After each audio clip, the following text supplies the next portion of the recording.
Hello, and welcome to the next episode of the Overcome Yourself podcast. As you know, my name is Nicole, and I'm so excited to be here today with Niamh. And Niamh is a business owner. She is originally from Ireland. And so when you see the spelling, if you're in the United States, I learned this morning that the MH makes a soft V sound, right? I'm correct so far, right, Niamh? Yes, you are. Yes. Absolutely. All right. So if you're like, wait a second, there was an M in there, there's no V, that is why. So we've learned like a new, something new about a culture. So I absolutely love that. So Niamh, I want you to introduce yourself. And now she lives in London, by the way. So she's not in Ireland, she's in London.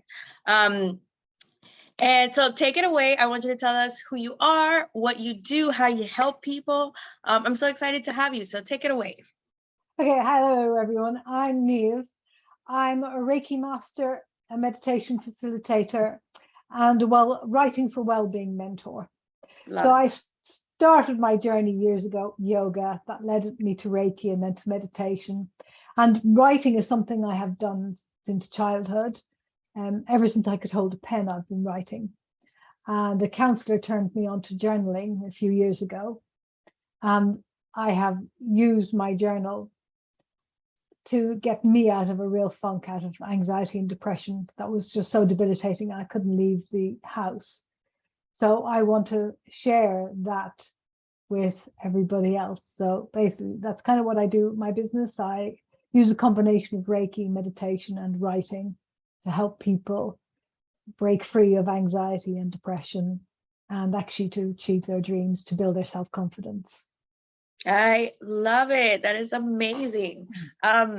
So it sounds like you definitely have overcome yourself, right? As you know, this podcast is named after my book, and that's the name of the book, Overcome Yourself, coming to Amazon soon. And so I've been in the depression, where it's like I'm in my bed, I'm under my sheets, and that's the only thing that's happening today. And I've been there, and it's tough, right? So I would love to know a little bit more about journaling. How did you use your journal to help yourself overcome, to get out of the funk and really be able to, to do what you do now? I love, you're so vibrant on Facebook, like everything, you exude like this happiness. So I want to know a little bit more about that journey, which we have very similar journeys, where we've had to really look at ourselves and pick ourselves up by our bootstraps. So I would love to hear more about your journey, and how did you use your journal to help yourself? Okay, well, my journey actually started with me realizing my dream, my childhood dream. All my life, as a child, I wanted to be a teacher. And I wasn't allowed to do that when I was sort of 18. I was shoveled off to university to study accountancy. And that kind of became my path. And I did that for 11, 12 years, something, until my youngest was born. And then we decided between myself and my husband that it wasn't really practical for me to go back to work full time. And we couldn't afford, she was our third child, and we couldn't afford childcare for 3 children. The only option was to either have a nanny in the house. I couldn't do that. We couldn't afford that. Or to have them in 3 separate places.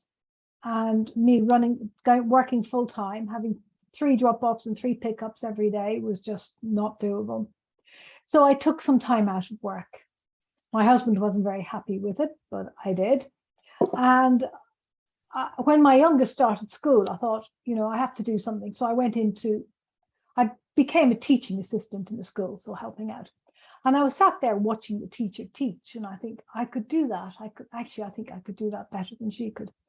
So I applied to university to become a teacher, and I got accepted. And I completed my qualification, and I got my first teaching job. And that's where kind of things started to spin out of control, and they all went wrong because my youngest suffers from a chronic illness. Mm-hmm. And so it was getting worse, and I would spend all night in A&E and then have to come back. A&E for you is the emergency room. Mm-hmm. And so I would come into work in the morning to be faced with 33 eager faces. Well, not all eager, some of them didn't really want to be there. And I would be trying to teach, having been up all night with my daughter. And you keep talking. I just have to cough, so I don't want to interrupt you. okay. And I just realized that I couldn't do it. I was slowly losing confidence. I was just so exhausted. My husband wouldn't help. He did nothing. He was out all the time. I was really struggling with my daughter's illness and with trying to do a full-time teaching job. And I realized I was trying to teach these children how to be confident and how to be themselves, and I wasn't doing it. I was just feeling so low and so depressed. And then one night on my way home from work, I didn't do it consciously. I almost drove into the back of a lorry. I was that depressed. I just wanted everything to kind of end. And so I sought counseling. Now, the counselor I saw was, she wasn't great. She was a Catholic. She believed in the sanctity of marriage.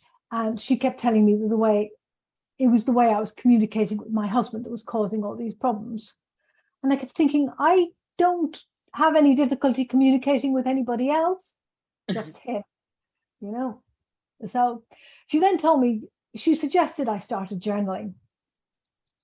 And so I got out I bought a pretty notebook and a pen, as you're guided to do.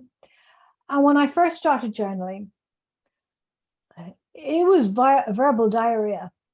It was just horrible. I mean, I was just splurging all over that page.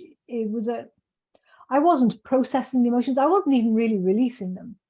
What I was doing was just throwing all this energy out there. I was, sometimes I was so angry that the pages would be tearing as I wrote. There were other days where I was just crying so much that the pages, I couldn't read anything because the pages were so waterlogged, the ink was running. And I realized after a time that each day when I went to my journal, I was just putting the same stuff down over and over again. And it became very much, a lot of it was a rant against myself. Like, I hated myself. I hated who I'd become. I hated the way my life was. The only good things in my life were my children, but I didn't even feel like I was being a proper mother because I was just so angry and so resentful and so depressed. And I got to a point where I became developed anxiety, panic attacks. My doctor was about to diagnosed me as agoraphobic. I could not leave the house unless I had to take the children somewhere. And then I had to have really detailed planning before I could leave the house. And so I realized that the journaling wasn't actually doing anything. It wasn't helping because I wasn't processing those emotions. I wasn't releasing them. Actually sitting there and just writing all this stuff. It was basically like throwing poo at a fan. It was just all coming back at me and nothing was happening. So I then started, and I don't know how I started doing this or what triggered it, but I started asking myself questions when I was journaling. So why am I feeling the way I'm feeling today? What's triggered this emotion? Is it something from my past? Is it something I can change? Oh, I can change it. Oh, I can change it. What can I change? How can I change it now? 3 things I can change today to help me. And that's the process I began. I started actually using my journal as a tool of inquiry. So actually really questioning and really going deeper into the things. And I realized somewhere along the way as well that my relationship was not just bad, but my husband was abusive. Oh, wow. Yeah. And not that he would admit to that. But there you go. That is my feelings and my interpretation. And so I gained the courage to actually ask him for a divorce. And that was, I think, 6 years ago now. So, but I continue to use my journal, but I don't use it every day, and I don't splurge and blah all over it anymore. I use it as a tool to help me. No, that makes so much sense. And that's what I wanted to know. My journey, very similar. I started, excuse me, journaling. I was very sad, very frustrated, and what came out on the pages was just writing the same thing, like you said, over and over. I think that's, I guess, part of the process when you're starting to learn to journal. And then you're like, what's the point of this? I don't feel better. I'm supposed to feel better. I've been writing the same thing for weeks and weeks and weeks, and I feel worse. What the heck is going on? And then there's intention behind it. So first it's kind of establishing the habit of journaling, and you do feel kind of good to get it out, but you know, by the 20th time or the 50th time that you write the same thing, you're like, wait a second. What's going on here, right? But it's a really good way of take inventory, kind of like your thought patterns, maybe that you didn't even realize were there, right?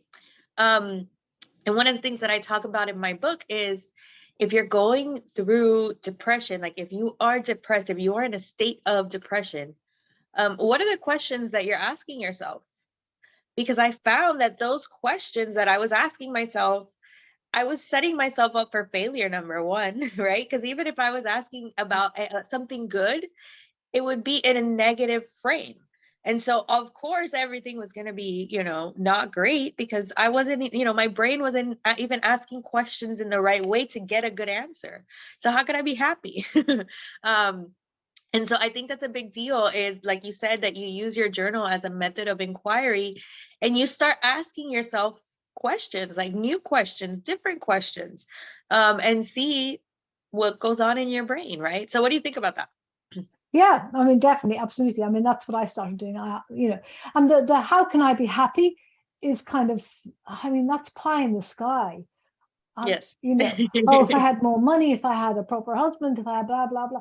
They're not things we can do immediately. So for me, it Right. was, what 3 things can I do today to make me feel better? Or what 3 things can I do today to make me feel at peace? What 3 things are going to help me today? Okay, so you want to know what my 3 things were? I had 3 things as well when I finally got into intention.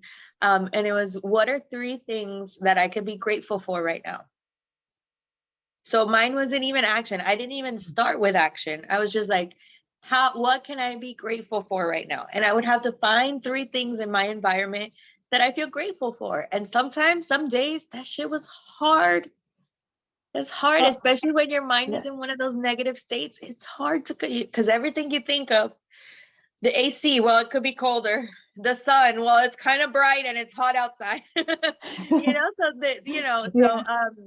Learning to adjust your perspective and be able to find 3 things and feel the gratitude, right? Because it's not about writing something down. It's about writing it down and then feeling it. So yeah, I think that's really cool that Yeah. we find something very simple. 3 things. 3 things. What 3 are 3 things. things? Yeah. That's so I mean, cool. I keep a gratitude journal. I've been doing it now since, I think, 2018. So every night before I go to bed, I write down 5 things I'm grateful for. Now, That some changes days, everything, doesn't it? yeah, some days they'll be the same 5 things as yesterday, or 1 or 2 will be the same. I do try to change it up. Yes. But and then there are days, as you say, when you've had a rubbish day, and it just thinks, oh, I'm not really grateful for anything today, you know. And then that's when you've got to troll through and you've got to come up and actually think, actually, my life is really good. You've got to come up with the things that you do have in your life, even if it is only the fact that my rabbit did a binky this afternoon. Because he's happy, and if he's happy, that makes me feel good. So Yeah, it's learning. yeah, That's what learning to appreciate the little things means, right? it Because is. we say, well, you got to appreciate the little things, but then what does that mean? And it's like you said, it's like, man, my coffee tasted extra good this morning, or like just tiny little things that, yeah, you drink your coffee every day, but like, do you take a moment to just be like, I'm so grateful that I get to do this every morning, and just like chill out. And really it changes, when you change your perspective, your entire world changes. Like, even physically, I changed, because when you're like really depressed and you're looking down, you can't see the world because you're looking at the floor. And so when you adjust your perspective and now you're looking for things to be grateful for, you see a whole new world. Like I'll go places, I'll be like, oh my God, I didn't know that there was this many things here. Oh my God, look at all these people that are here. And I'm like, oh wow, I didn't even realize like this whole world was right here because I'd been looking down for so long, to kind of keep to myself. So even your perspective can change you physically, in a way, right? Because then you carry yourself taller, so you look up higher, and it's amazing how many new things you see. Yes, Right? absolutely. And then even just the whole thing that put a smile on your face. Mm-hmm. If you're out and about, if you smile at somebody else, that changes their whole day as well, their Yes. perspective. And I noticed, I mean, I worked for a while at a yoga studio as on the reception desk. And yoga, as you'll know, it attracts all sorts of people, but a lot of people are recommended to do yoga when they're suffering from anxiety or depression. So I would be sat on the desk and, people would come in. And there was one lady in particular, and I noticed that whenever she came in, my mood would instantly drop. She would come in and she would do to me what I was doing to my journal. She would splurge on me, this litany of things that were going wrong in her life, that weren't working, that blah, blah, blah. And she could never, ever see a positive. It was really, really hard. And that I realized actually that I was absorbing other people's energy too. And that was having a huge effect on me and how I dealt with things in my life. And that was one of the things I actually took to my Reiki master as well. And I asked him, I said, I'm obviously trained in Reiki. I can I can do healing with people, but I seem to be absorbing other people's energy. How can I do that? And so there's varieties of methods to do that. I mean, you can put yourself into an energy bubble. I use Reiki to protect myself. I'm also a certified angel healer, and I do angel card readings and things. I don't actually practice that. That's more for my family and friends. But I also invoke angelic protection as well. So, and I found when I started doing that for myself, I stopped absorbing other people's energy quite so much. And then things also changed. It's so much easier to be grateful when you're just in your own energy and not in anybody else's. And that goes back to the smile. If you smile at other people, it changes the energy in the room, and it changes their energy too. People will always smile back, won't they?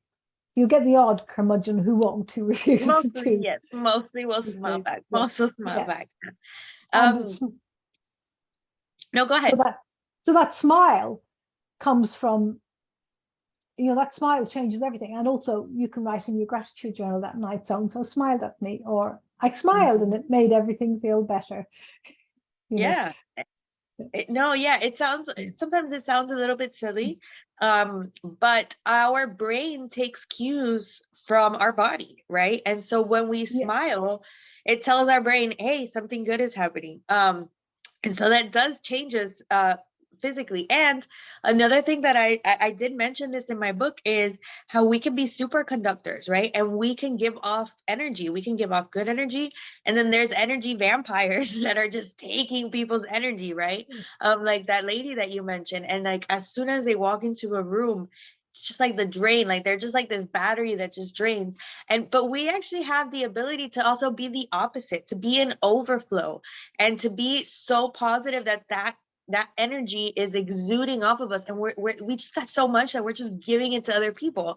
And when we walk in a room, it's like, wow, I don't know what it is, but like there's some energy here. I feel bubbly. And I remember people used to tell me that, like, I worked in a restaurant and I remember in particular I was having like a really bad day. And it was like 10 o'clock at night. It was late. I had been there since really early. And they sat me this huge table. And I was just like, I was in the back crying. I was just not having it. But I went out to that table. Hey guys, what's up? Blah, blah, blah. And then the gentleman, like the head of the table pulled me aside and he's like, what are you on? Are you taking something? I need to know what it is, because you just have this bubbly, this happiness to you that he's like, I love it. Like, you're just making this one. And I'm like, even when I don't feel well, that stuff is coming off of me, right? And it's just exuding because that energy is there. So yes, we can be superconductors and we can spread joy in the world, in the areas that we're in, but it comes with the confidence, it comes with gratitude. And even in those moments where we're not feeling great, it can still be coming off of us. And people, people don't even get the negativity because there's so much positivity that's just radiating off of us. So that's really cool. And, like, we see this phenomenon, like when we smile at a little baby, right? If you smile at a baby, it doesn't matter what you say to them. Like, you could insult them, you could be saying horrible things to them, but if you're smiling, they're probably going to smile back at you. Sometimes they do get that energy and they'll be like, but a lot of times if you smile, they will smile back because there's just that energy. Or when a little baby smiles at you, like, they didn't say anything, but you'll smile back at them because there's like these mirror neurons, I guess, or something that we see smile, and then it kind of just, oh, hey, how are you, right? Like, I smile, then you just kind of like, oh, she's smiling. Or when someone's laughing and you hear laughter and then all of a sudden you start laughing, you're like, why are you laughing? I don't know, because someone else is laughing. It's because it's infecting you and you start laughing too. Yeah, so I think that's really cool. And we do have the power to, some of us do. Some of us are superconductors. Some of us are not. And that's okay. But, one of the things that I mentioned in my book is if you're in these circles, if you're listening to these podcasts, you're reading things like my book, you're hanging out with other entrepreneurs, I'm willing to bet that you probably are in that circle of superconductors, because like attracts like, right? And so if they're hanging out with us, then they're probably superconductors too, because that's who we draw to ourselves, right? We're going to repel the negative energy. They're like, oh, no, she's too bouncy for me. No, she's too excited. No, she talks too much. And then, so the negative, the energy vampires will automatically, they're going to like go away because no, that's too much for me. No, she's too happy all the time. She's too positive. It's fake, and no, it's like we learn to live in these things. So that's so cool. Tell me a little bit about Reiki. How does that work? What do you do? Is that like an exercise? It's an energy healing modality. So Okay. you get attuned to Reiki. And then there's different hand positions you can use. You're taught them. There's symbols we use. So there's 4 different symbols. It was it's a Japanese system of healing. Okay. I say the word, I can't find the word I'm looking for right now. Wasn't invented, but Mikei Yusei was the first one who came across it. He was a renowned businessman in Japan in the early 1920s. He went bankrupt, which for them was just, not the thing to do. And so he went off into the mountains to kind of find himself and for penance and to work out what to do with his life. I'm probably not telling this story very well, but when he'd been in the mountains, I think it was for 40 days or something, and he stubbed his toe. And he realized, he put his hand to it and he healed it. And then he realized that he'd been given the gift of healing when in the mountains. And he came down out of the mountains and he started to share this healing with others. And there's a story of a big earthquake in Tokyo around the time. And apparently he was there among all the victims, like with a foot on one person, his hands on the other people, healing them. And then he passed his healing modality down to other people, and they carried it on. So you're attuned. Now, obviously, other people have come up with different forms of Reiki. I'm a direct descendant of the line from Mikei Yusei. I don't do anything else apart from that one Reiki healing. But the thing I found with Reiki is when I give healing, when I put my hands on somebody, sometimes they feel heat or tingling. Sometimes they feel emotional. Sometimes they see colors. It makes you really feel really, really calm. It brings you kind of into a meditative state. But it also it initiates your own self-healing. So it can bring you pain relief. It can bring you relief from insomnia. It starts to unblock your emotions as well. So it's kind of based on it's not based on the chakra system as we know, 7 chakras, but in the Japanese system, there's only 3. They call them tandons. So there's one in your abdomen, which is the hara, then there's a heart center and the head. So on the symbols are based around those as well. So you have healing on the physical form, so that's the body, and then you have healing on the mental and emotional, and then healing and spiritual. So, and obviously it works through all of them, but you know, for me, the healing comes from the body first. That you have to heal the body and release all those energy blockages, and then you start to the emotional, mental, and spiritual. You don't obviously have to go down the spiritual path, but I try and live by the Reiki principles. There are 5 Reiki principles. It's just for today. I will not worry. I will not be angry. I will be grateful. I will be diligent in my work, and I will be kind to all living beings. And the kindness to all living beings includes self-compassion as well. So it starts with you. But Big you have deal. the gratitude, yeah. And you have the gratitude in there as well. The do not be angry and the do not worry are the harder ones, I think, sometimes to live by. Just like that little song, Yeah. don't worry, be happy, right? Yeah, absolutely. But there are times when we need to worry. And there are Oh my times God, when that's the first time I'm saying on my podcast. You see, I'm getting braver. Look, it just happened by accident. Oh, I love it. That is awesome. I'm gonna definitely write those principles down in the show notes, because they're just great, you know, great pillars to live by, right? Like that's kind of like just the base rules. I mean, they're hard, you know, do not worry. I mean, we all have things that and actually some things do warrant worrying about slightly, but it's not getting caught up in the constant worry. I don't know if you've read it, the book, The Subtle Art of Not Giving a Fuck. I don't know. No, I don't think so. Okay. Okay, so I apologize if you're not big on cursing, but that's literally the name of the book. And basically the whole premise is save your fucks for whatever is important, right? So like, don't, you know, like don't give all, you know, like you're like worrying about these little things, and then when something big happens, you've got no fucks left to give. So right.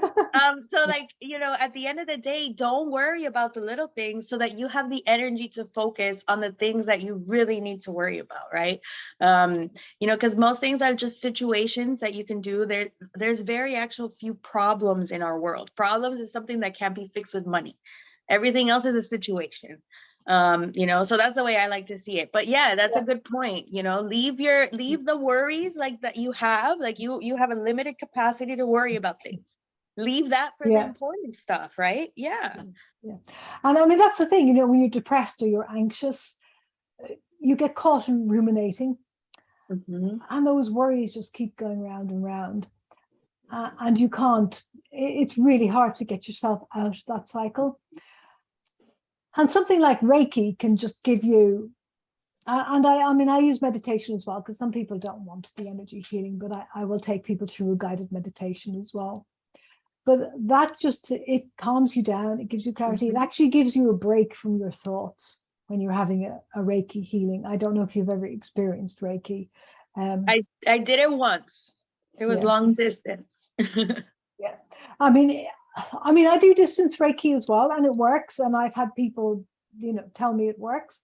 I have several testimonials from people telling me how much it worked for them and how it changed something. In person, there's a different, it's all energy, but it tends to be slightly different in person, because then you can put your hands actually on people. And the power of touch.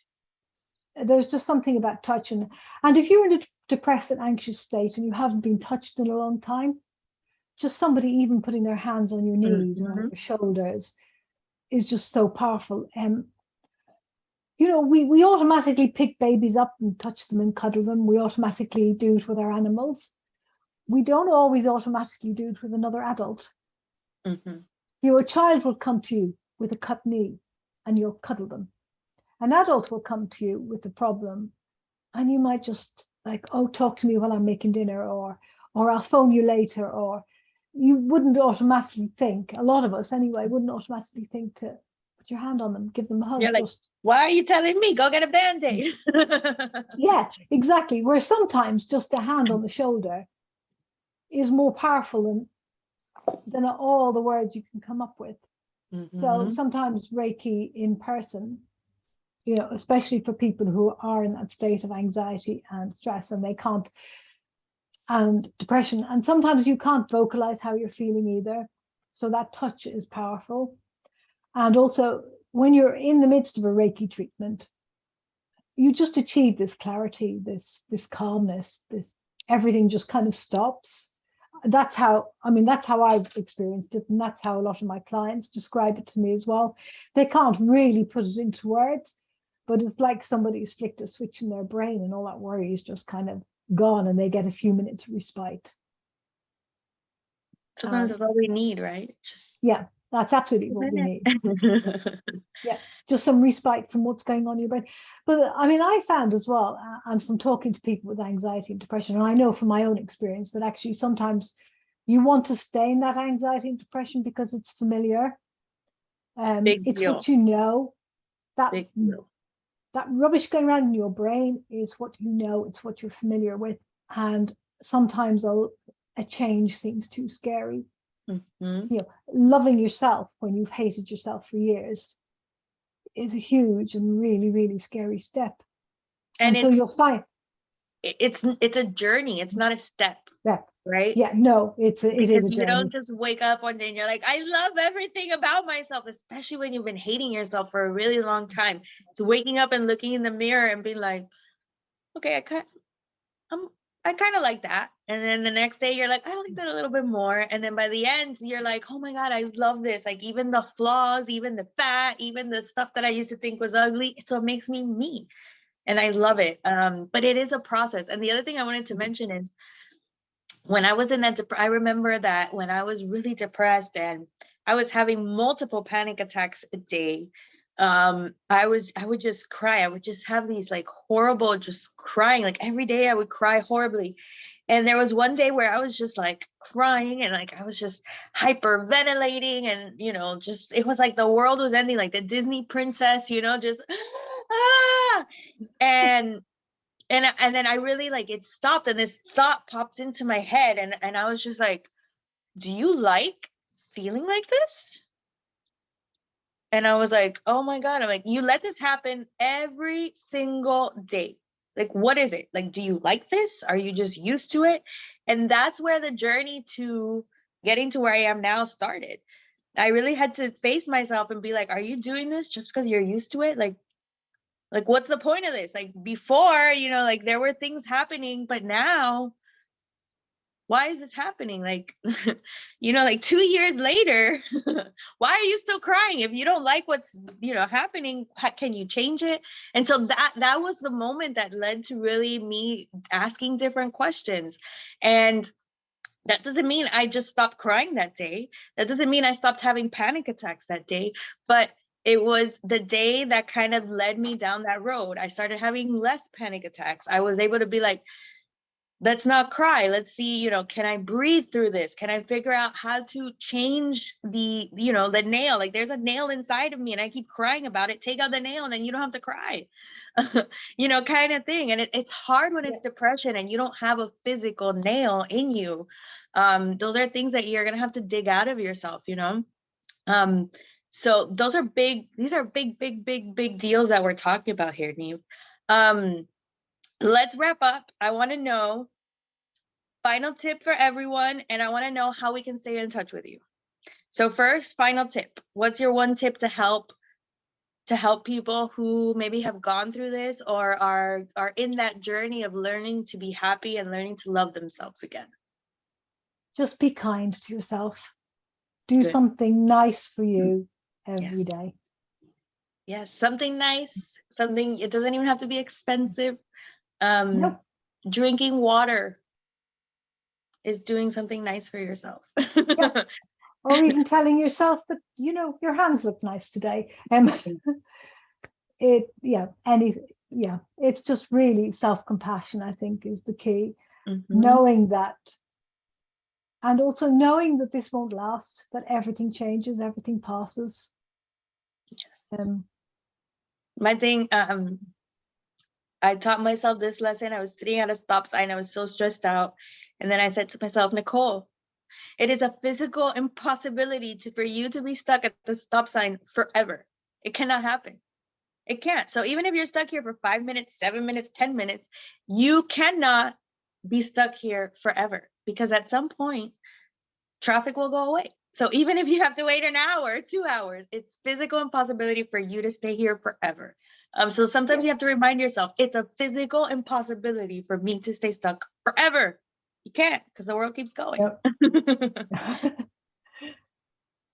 And how can we stay in touch with you? Well, I'm on Facebook. Okay. My name on there is Niamh Corcoran.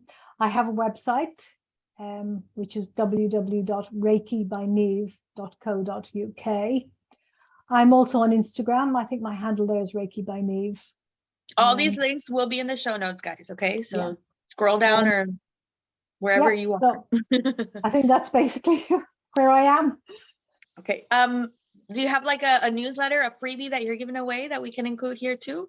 I have a PDF prompt on journal prompts on how to relieve well, you should have led with that. I love it. Journal prompts. Get your journal prompts from Niamh. Definitely that link is going to be in the comments. Big deal. I love journal prompts. I have some journals on Amazon. We can talk about that later too. Awesome. So we've got Facebook, we've got journal prompts, we've got Instagram, and then you'll get on the newsletter when you sign up for those, for the journal prompts. Awesome. Yay. This has been so wonderful, Niamh. I absolutely love talking to you. You won a prize and I haven't announced it yet. So you won a prize and I've got to announce it in the group, and give you your prize. So we'll talk about that after the recording. And yeah, because Niamh participated in the latest in my Facebook group, right? Last week, the week before, I had a migraine last week, so it didn't even count. She participated in an event where I invited everyone to go live, and Niamh did, and I'm so excited. And she was also one of the top engagers with everyone else's presentations, so she won a prize. So make sure you head over and hang out with Niamh inside my Facebook group to grow. Right now it's called Grow Your Audience, Your Brand, and Your Income, because she hangs out in there with us as well, and you can watch her presentation in there too. So awesome. Any last words before we sign off here? Not really, just be kind to yourself above all else.